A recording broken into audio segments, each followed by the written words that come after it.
Salve, salve! Tudo bem com vocês? Que todos estejam bem. Passando aqui para deixar mais um vídeo da semana. Coloquei aí para vocês um conteúdo em PDF na semana passada. Nosso tema aqui, Primeira Guerra Mundial. Tá? Assunto muito interessante, assunto importante para a gente saber. E lembrando assim que esse vídeo, o material que eu tenho colocado aí, é um material para a gente contextualizar. Tá? Porque assim, a Primeira Guerra Mundial é um evento que envolveu vários eventos dentro dele. E se a gente fosse pormenorizar aqui, seria material para a gente trabalhar um semestre somente Primeira Guerra. Então, qual a minha intenção aqui? Que vocês contextualizem e saibam aí o ocorrido, saibam os principais fatores, tá bom? Para que você possa ter aí subsídio para fazer uma prova de vestibular, tá? Uma coisa que envolva ter um conhecimento básico, tá? Quem quiser aprofundar mais, material escrito, outros recursos também, ok? Então, vamos lá à nossa aula. Primeira Guerra Mundial, ocorrido aqui entre os anos de 1914 e 1918, portanto no começo do século XX, tá? Lembrando a vocês, século XX começa quando? 1901 a 2000, ok? Falando de Primeira Guerra Mundial, na verdade no começo ela nem tinha esse nome, né? Chamava-se de Grande Guerra, porque não sabia se ia ter uma Segunda Guerra depois. Então aí a Grande Guerra depois ficou conhecido como Primeira Guerra Mundial. E mundial por quê? Essa guerra envolveu todos os países do mundo? Não necessariamente. Alguns países, essa guerra ela centralizou na Europa, tá? Mas o impacto dela sim foi sentido por todo o globo. Tá? Todos os países aí sentiram em maior ou menor grau o efeito da guerra. E nisso eu posso citar também inclusive o Brasil. Tá? O Brasil que não esteve diretamente envolvido na guerra, como beligerante, lá com canhão, com metralhadora, mas ele sentiu os impactos aqui. Porque o Brasil, nessa época, era um grande produtor e exportador de café. Era a força da nossa economia. E quando aqui o mercado ficou ruim, o Brasil sentiu. Em algum momento da guerra também, os alemães atacaram navios brasileiros carregados de café. Tá bom? Então, assim, é um exemplo só, mas de certa forma para vocês entenderem. Porque essa guerra tem essa conotação de guerra mundial, ok? Voltando aqui às causas da guerra, eu vou citar aqui primeiramente o nacionalismo. O que quer dizer desse nacionalismo?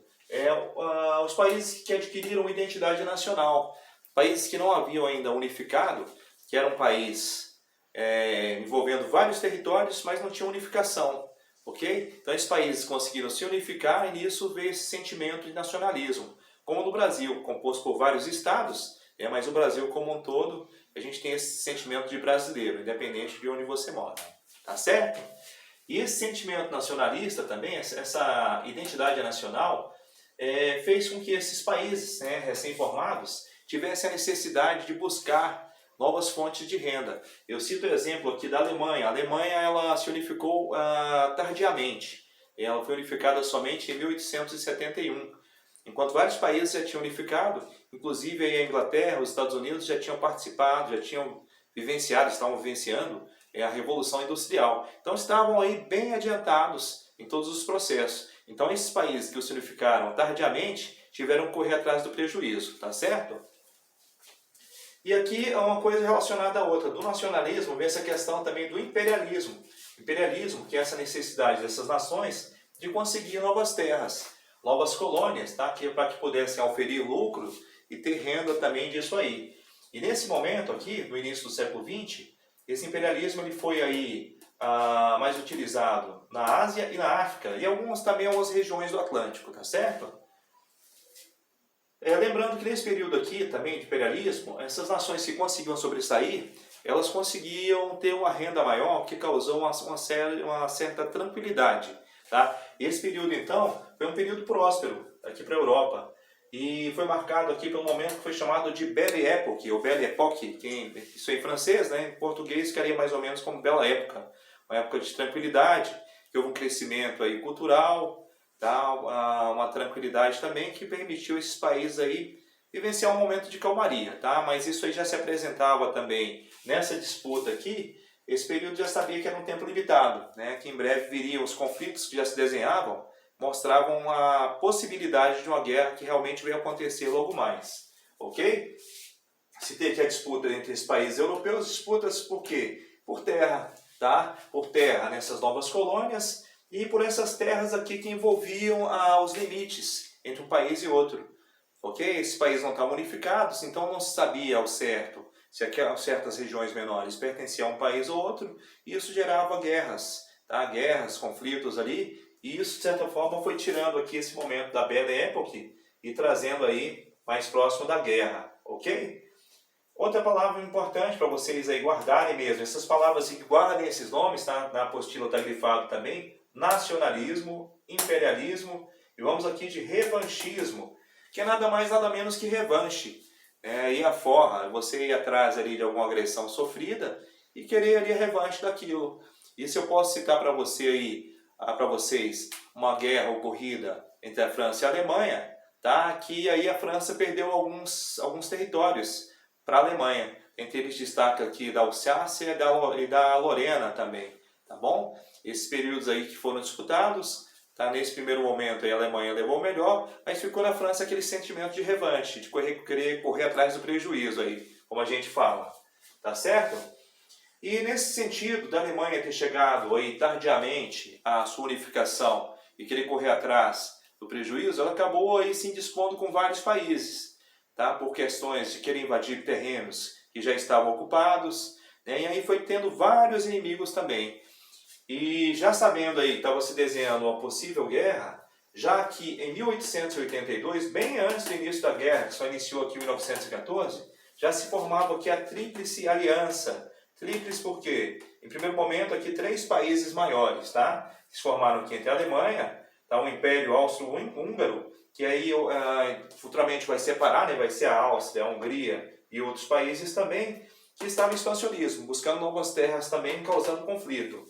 E a Itália, que a Itália também aqui, ela se unificou tardiamente, tá? E aí seguiu, por afinidade com a Alemanha, inicialmente ela ficou neste bloco, tá? A gente vai ver que durante a guerra ela vai mudar de bloco, tá? Por questões estratégicas também, mas nesse primeiro momento da Tríplice Aliança, a Itália manteve aqui com esse primeiro bloco, tá? A Alemanha e o Império Austro-Húngaro, ok? E mais tarde, já próximo ao início da guerra, criou-se aqui a Tríplice Entente, tá? Que é a Inglaterra, França e Rússia, sendo liderada aqui pela Inglaterra. Por quê? A Alemanha, nesse processo expansionista dela, estava se desenvolvendo também. Então representava para a Inglaterra, já industrializada, um certo risco, ok? Era um concorrente aqui entre Inglaterra e Alemanha. Então nisso aqui foi criado esse bloco também, já mais próximo aqui ao início da guerra, tá bom? A França, vocês lembram que a França tinha perdido terreno para a Alemanha? Tá? E a Rússia também, tá? Que estava aqui, nesse contexto, estava beligerando também com a Alemanha. Tá? Beligerando, de bélico, de guerra, ok? Então vamos lá. Então, diante de todo esse contexto aqui, em 1914, eclodiu a Grande Guerra, a Primeira Guerra Mundial. E essa guerra, como eu disse para vocês, já se desenhava por vários fatores. A guerra iria acontecer, só que faltava um motivo, que a gente chama de estopim. Aquela coisa que vai explodir ali, que vai começar a guerra. E como foi o estopim? O assassinato aqui do arquiduque Fernando Ferdinand, tá, aqui do Império Austro-Húngaro, tá? Ele era príncipe herdeiro e estava em visita aqui à Sérvia e foi assassinado em Sarajevo, na Bósnia, ok? Então já tinha esse conflito inicial, com esse assassinato do Francisco Ferdinand, isso aí foi só o estopim para a guerra estourar. A guerra já estava precisando só de um motivo, tá bom? Então nesse contexto aqui a guerra começa em 1914, tá? E nesse primeiro momento a gente chama que foi aquela guerra de movimento, como a gente vê, que é um país tentando invadir outro. Aquela questão geográfica mesmo, de invadir, conseguir conquistar a terra. Só que essa guerra em movimento ela não fluiu muito, tá? Da dificuldade dos países avançar, que era praticamente muito equilibrada em relação às tecnologias. Então ficava aquele impasse. Então o que é que começou a fazer? Guerra de trincheiras. Quero que vocês gravem bem também aqui esse nome, que foi um dos nomes que ficou conhecido também a Primeira Guerra Mundial. Grande Guerra ou Guerra de Trincheiras. O que são essas trincheiras? São valas cavadas no chão, buracos, tá? Onde ficavam ali os soldados, e eles ficavam ali resistindo. Né? Resistindo, fazia vala de um lado, vala do outro, ficavam se atacando, e à medida que ia ganhando espaço, ia avançando lentamente. Tá certo? E essas guerras de trincheiras, foi até porque eu estava falando, existiam poucos recursos tecnológicos no começo da guerra. Tá? O avião entrou no final da guerra, tanques também, então assim, os recursos eram muito limitados. Então não se conseguia avançar muito, então se beligerava ali com o que tinha, as lutas eram com o que tinha disponível, ok? E um fato importante dessas guerras de trincheiras, porque essas próprias trincheiras em si já matavam muito. Esses soldados ficavam ali nessas valas durante semanas ou meses. Então muitas vezes esses soldados não morriam nem em função da guerra, tá? Não levava tiro. Eles morriam de quê? Infecções, porque ali tinham ratos, tinham cadáveres. Então era assim, um ambiente totalmente insalubre. E mais no final aqui foram descobertas, né? Voltaram a usar as armas químicas, que era algo que era proibido. Mas nesse momento de guerra, a guerra tem um momento do vale tudo, né? Então para avançar, o que ele fazia? Jogava gás, né? Gás de pimenta, o gás mostarda também, que era altamente tóxico e danoso, causava manchas na pele, cegueira, entre outras sequelas, ok? Então nesse momento aqui, tá? Primeiro momento aqui, guerra de movimento, segundo momento, guerra de trincheiras, tá? E foi indo dessa forma, só que assim, a guerra ela durou muito. Essa guerra não, assim, não tinha previsão que essa guerra durasse tanto. Então no contexto dessa guerra, foram acontecendo algumas situações. Dentre elas aqui, em 1918, a saída da Rússia. A Rússia saiu aqui do bloco da Tríplice Entente, por quê? A Rússia nesse momento enfrentava problemas pessoais, problemas nacionais da Rússia. Estava acontecendo a Revolução Russa, a Rússia tinha passado aí pela Guerra Russo-Japonesa, onde tinha apanhado muito também, estava desmontada, estava passando por um período ruim, de frio, de fome, então o exército russo já estava muito massacrado. Então o que eles pediram? Eles pediram um tratado de paz, tá? E aqui em 1918, pediram aqui, falaram com a Alemanha: eu não te ataco, você não me ataca, vamos viver um tratado de paz, e isso foi aceito. Tá? A Rússia perdendo aqui nesse tratado alguns territórios para a Alemanha também. Tá? Então a Rússia se distanciou da guerra em 1918 e essa guerra já estava rendendo muito. Então aqui apareceu um outro país que desde 1917 os Estados Unidos já tinham declarado guerra aqui à Alemanha. Tá certo? Questão comercial também. E os Estados Unidos, eles estavam aqui financiando a guerra, eles não estavam envolvidos, não estavam aqui lá com tanques, não estavam ainda, né? Mas estavam financiando a guerra. Então eles emprestavam dinheiro para a Alemanha, para a França, eles forneciam armamentos, forneciam alimentos. E só para vocês terem uma ideia, que foi nesse período aqui que os Estados Unidos passaram a ser a maior potência mundial. Tá bom? Porque os países que estavam em guerra estavam se endividando e os Estados Unidos estavam conseguindo obter lucro com essa situação, fornecendo aí todo tipo de suprimentos, né? Desde alimentos a armas, tudo isso também. Tá certo?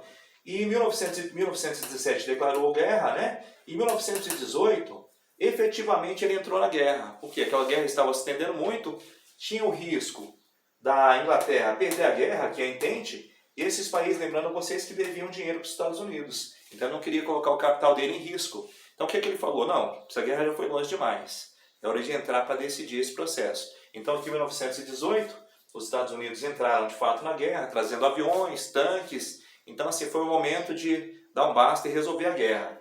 Tá? Tanto que aqui no final de 1918, novembro de 1918, a Alemanha se viu aí sem condições de continuar beligerando com os Estados Unidos, né, dentro aqui da Entente, e se rendeu, tá certo? Se rendeu, assinou aqui um tratado de rendição, tá, que levaria aqui, em 1918, ao Tratado de Versalhes. Versalhes foi a cidade que foi assinado esse tratado, é um tratado aqui para finalizar a guerra, colocar um ponto final, em que a Alemanha foi considerada a maior culpada da guerra. E como eu falei para vocês lá no começo, tá, a Alemanha tinha rivalidade com vários países. Então, colocaram aqui que tinha toda essa situação foi causada pela Alemanha. Então, ela foi considerada a grande culpada pela guerra. E nisso ela teve aqui, que nesse Tratado de Versalhes, teve uma perda territorial de 15%, tá? Devolvendo territórios, inclusive aqueles territórios que ela tinha conseguido ganhar da França, de Alsácia e Lorena, foi devolvido também, dentre outros territórios, e foi obrigada a reduzir seu exército, a limitar aqui ao máximo 100 mil soldados, para evitar aqui que houvesse de novo esse sentimento de revanchismo e outra guerra acontecer quase de imediato, ok? Vocês vão ver aqui, vamos ver que daqui a pouco aí na Segunda Guerra Mundial, ocorreu esse revanchismo sim, mas por enquanto a tentativa aqui era que isso não acontecesse, tá certo? E seguindo aqui esse Tratado de Versalhes, que colocou um ponto final na guerra, né, colocou a Alemanha como culpado, veio a Liga das Nações, que a Liga das Nações é um órgão internacional envolvendo várias nações no sentido de controlar esses conflitos internacionais e evitar novas guerras. Tá? Dessa Liga das Nações, que derivou o que hoje a gente conhece como Organização das Nações Unidas, a ONU. Tá certo? Então, o vídeo ficou um pouquinho mais extenso do que eu esperava, mas não tinha como ser menor que isso. Falei um pouco rápido também aqui, tá? Mas espero que vocês compreendam, vai servir de apoio. Baseado nesse material, material escrito, vou postar algumas questões para que a gente possa aí assimilar esse conhecimento, tá certo? E seguir com nossos estudos. Forte abraço a todos e até a próxima.